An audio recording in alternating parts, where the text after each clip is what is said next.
परमपिता परमात्मा पूर्ण ब्रह्म सर्व सृष्टि रचनहार कबीर परमेश्वर जी की असीम रजा से आप सभी पुण्यात्माएं सत्संग सुनने के लिए उपस्थित हुए।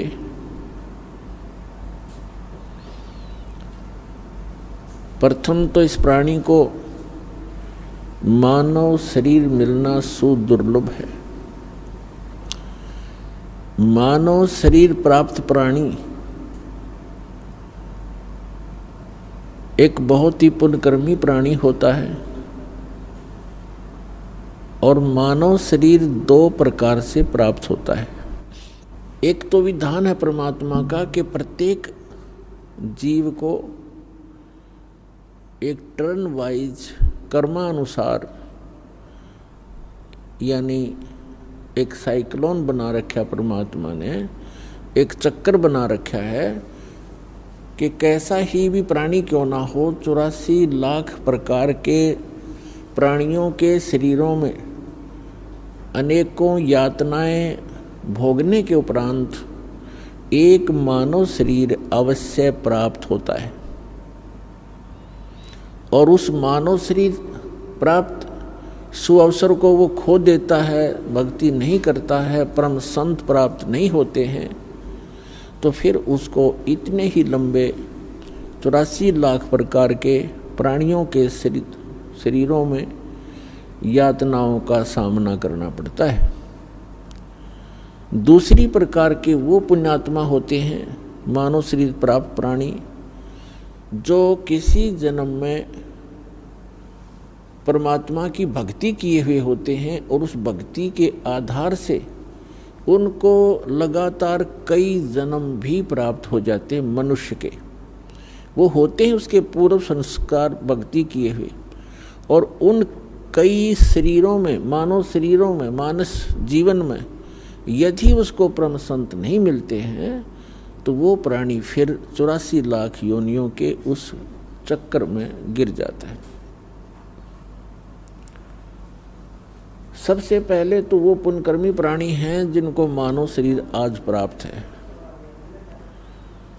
दूसरी प्रकार के वो और भी अच्छी किस्मत के बच्चे हैं परमात्मा के, मनुष्य शरीर प्राप्त हैं और परमात्मा की तरफ में कहीं ना कहीं लगे हुए हैं, घूम रहे हैं, भटक रहे हैं। और तीसरी प्रकार के वे हैं जिनको सतगुरु मिल गए। मानव शरीर प्राप्त प्राणी को जिनको सतगुरु मिल गए तो उनकी किस्मत खुल गई।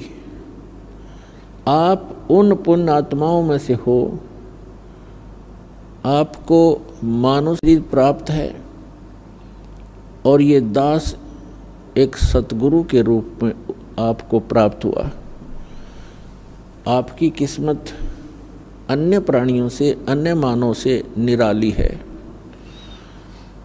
अंग्रेजी के अंदर गुड, बेटर, बेस्ट ये 3 प्रकार के शब्द प्रयोग होते हैं एक अच्छी वस्तु के लिए, अच्छे जेंटलमैन के लिए। तो आप जी उस बेस्ट क्वालिटी के किस्मत पुण्यकर्मी प्राणी हो, किस्मत वाले हो।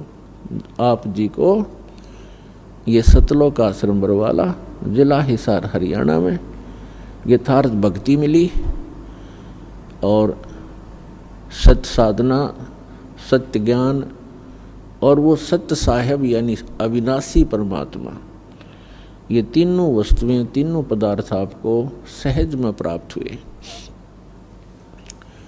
आप परमात्मा के वो हीरे मोती लाल हो जिनके लिए वे स्वयं युगों से भटक रहे हैं, लेकिन आपने काल की भांग घड़ी पी रखी थी, जिस कारण से आप और हम सभी उस अपने पिता को पहचान नहीं सके।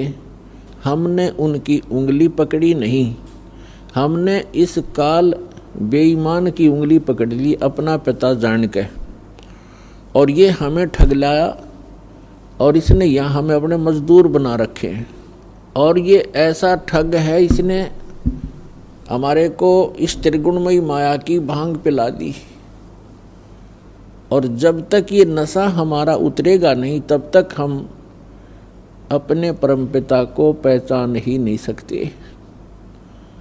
तो सतलोक आश्रम बरवाला, जिला हिसार, हरियाणा के अंदर आप जी को एंटीबायोटिक, ये यथार्थ ज्ञान रूपी प्रवचन, ये यथार्थ ज्ञान समझा सुना के आपकी वो काल की भांग उतारी जाती है।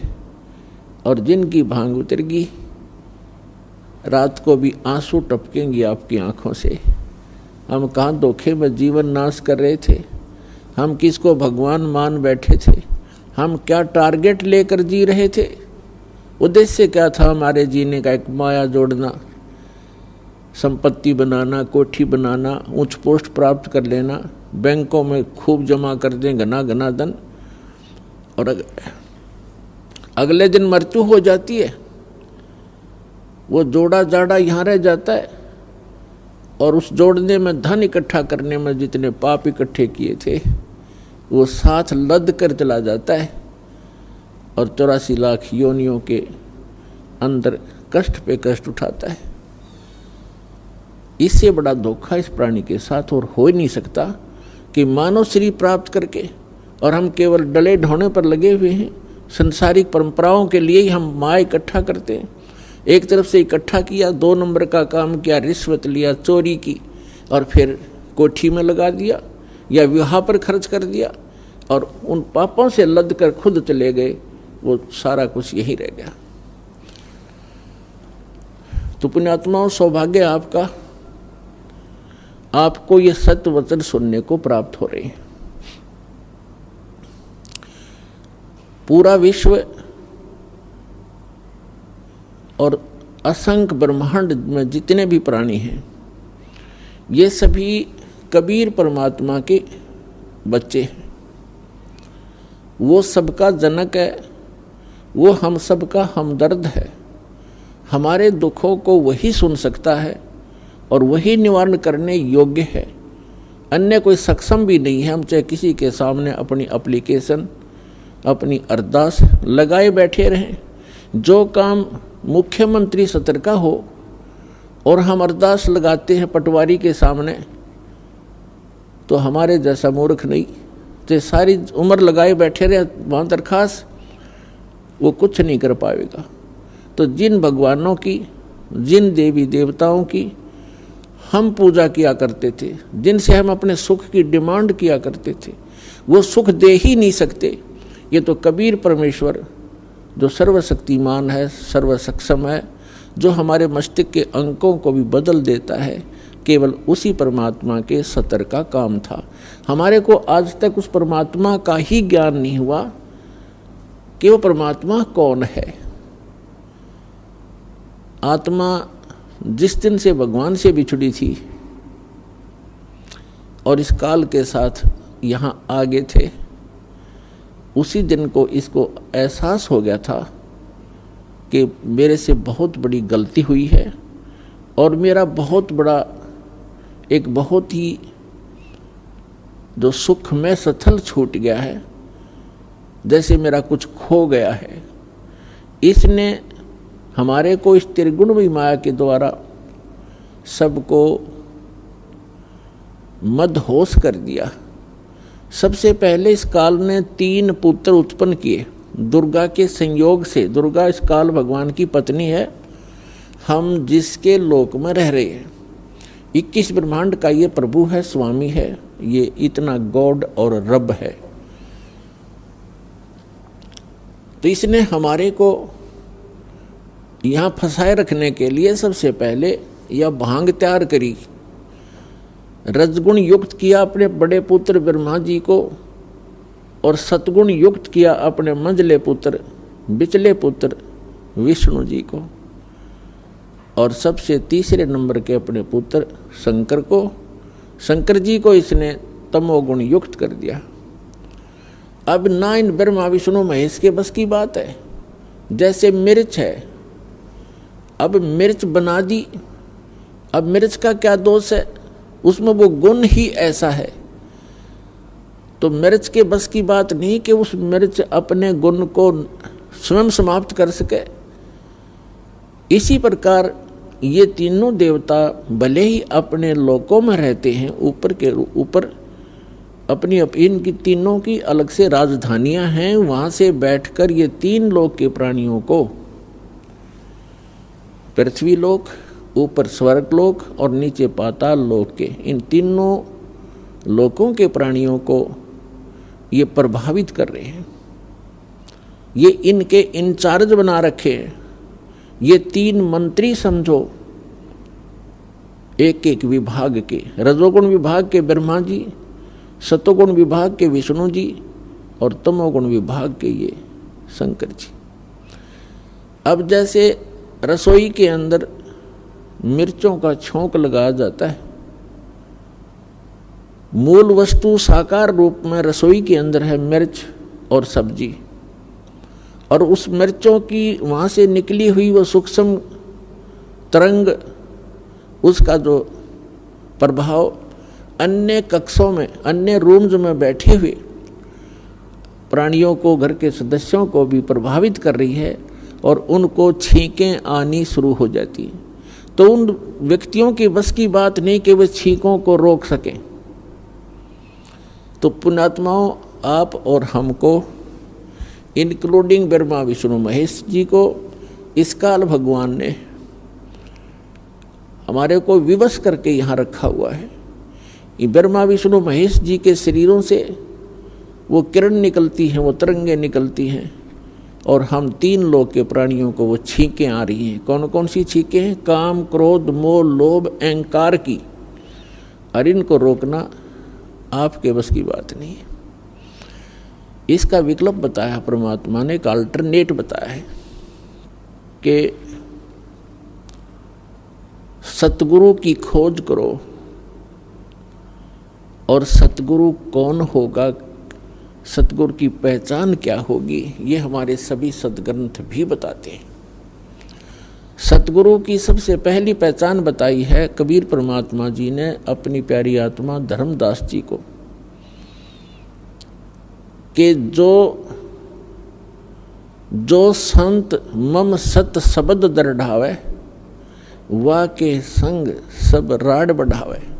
ऐसी संत महंतन की करनी, और धर्मदास में तो से वर्णी।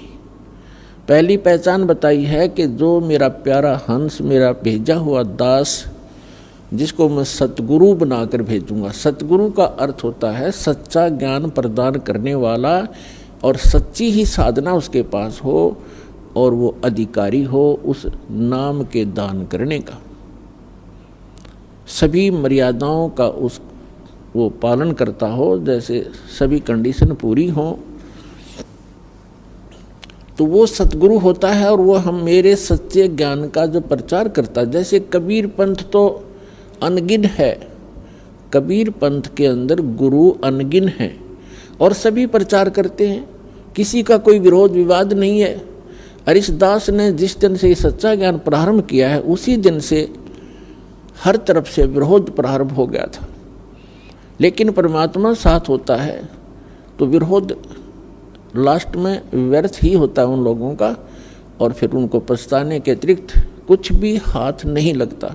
ये तो पहली पहचान बताई है। फिर दूसरी बताई है कि सतगुरु के लक्षण कहूँ मधुरे बैन विनोद, 4 वेद 6 शास्त्र वो कहे 18 बोध। सतगुरु का दूसरा लक्षण बताया है कि वो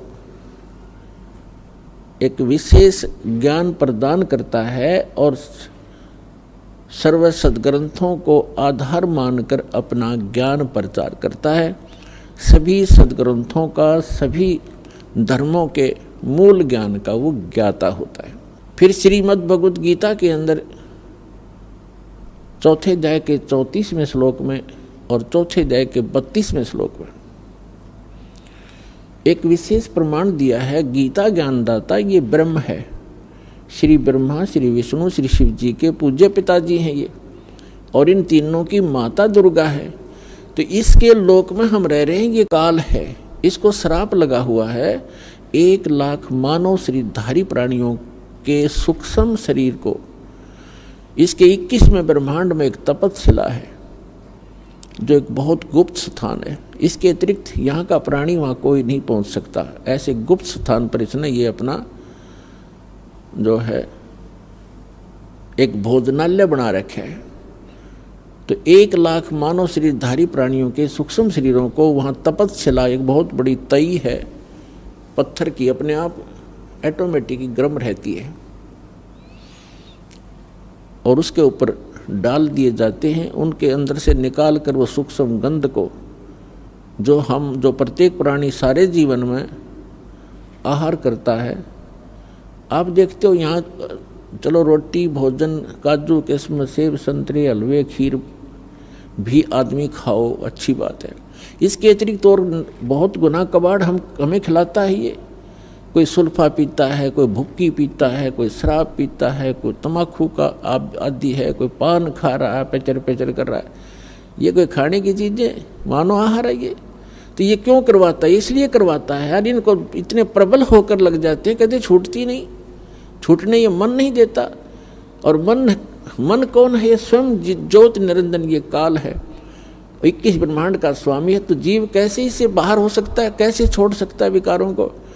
इस निरंजन का बाप मिले, इस निरंजन से भी शक्तिशाली समर्थ मिलेगा, तब ये मन हटने लगेगा, तब ये दूर भागेगा, तब ये प्राणी विकारों को छोड़ सकेगा। मन को परमात्मा ही रोक सकता है। तो वो परमात्मा समर्थ कबीर परमेश्वर है।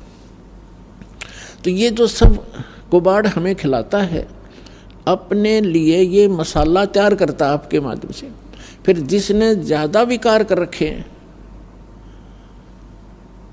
उसमें से इसको ज़्यादा आनंद आता है, और उसको तपस्या पर ज़्यादा समय तक भुना जाता है, ताकि उसमें से सब गंध निकाल लिया जाए। जीव मरता नहीं, सूक्ष्म शरीर सुरक्षित रहता है, उसमें पीड़ा घनी होती है। सूक्ष्म शरीर के अंदर इन सभी प्राणियों को, मानव शरीरधारी प्राणियों के 1 लाख मानव शरीरधारी प्राणियों को तपस्या के ऊपर ये उनको बुरी तरह तपाता है। और जैसे खील बुनते हैं, चटक पटक करते हैं, ऐसे करते हो प्राणी चटक पटक, और उनमें से सब गंध को निकाल कर फिर उनको भेज देता है, उड़ा देता है। कोई टाइम फिक्स कर रखा है इसने, ऑटोमेटिक। फिर ये प्राणी अपने कर्मानुसार धर्मराज के दरबार में पंक्ति में खड़े हो जाते हैं, अपने नेक्स्ट लाइफ के लिए क्या आदेश होगा इसका। फिर कर्मानुसार जिसने गधा बनना गधा बनो, राजा बनना राजा बनो, देव बनना स्वर्ग में जाओ, और 83 लाख योनियों का संस्कार है तो वहाँ भटको और धक्के खाओ। इसने अपना उल्लू सीधा करने के लिए आप जी को यहाँ रोक रखा है। तो इस यहाँ जो हमें एक चौथे अध्याय के 32वें श्लोक में और श्रीमद् भगवद गीता अध्याय 4 के श्लोक 32 और 34 में एक विशेष ज्ञान दिया है। गीता ज्ञान दाता ये ब्रह्म है, ये काल है। गीता अध्याय नंबर 11 के श्लोक नंबर 32 में स्वयं स्वीकार करता है कि अर्जुन मैं काल हूँ, और इन सभी लोगों को खाने के लिए अब प्रवृत्त हुआ हूँ। यदि श्री कृष्ण बोल रहे होते गीता का ज्ञान, तो ये नहीं कहते कि मैं अब प्रवृत्त हुआ हूँ, अब आया हूँ। श्री कृष्ण जी तो अर्जुन के साथ पहले ही विद्वान थे। तो ये जो काल है ये श्री कृष्ण में प्रवेश करके और गीता जी का ज्ञान बोल रहा है। तो इसने गीता के 18 अध्याय बोल दिए, 700 श्लोक बता दिए। उसके बाद इसने गीता अध्याय नंबर 4 के श्लोक नंबर 32 में एक विशेष हिंट दिया है। अब जो सतगुरु की एक ये भी पहचान है कि वो सदग्रंथों के कोड वर्डों को, गूढ़ शब्दों को और उनके अर्थों को वो सतगुरु ही समझता है।